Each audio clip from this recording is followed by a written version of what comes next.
Naitwa Eusebius Lucius Mtila almaarufu Mr. Yatima.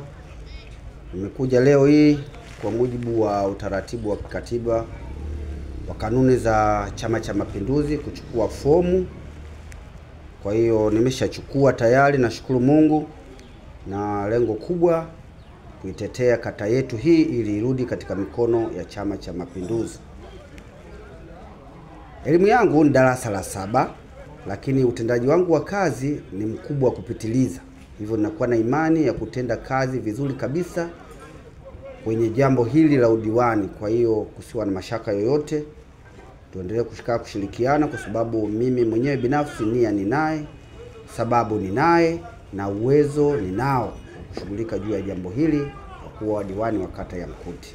Basi dhamira kubwa ni kwamba kata yetu kurudisha, kwa sababu kata hii ndani ya miaka 10, mihula miwili, imechukuliwa na wapinzani.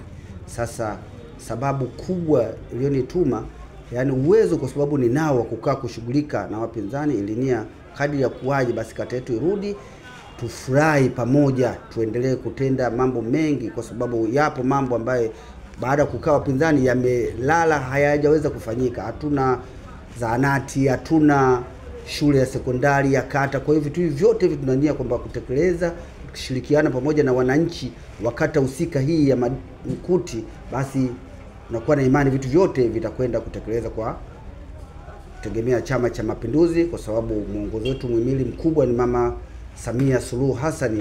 Tunakuwa na imani naye vitu vingine vyote vitarudi na sisi tutavipata huku, vitaenda safi.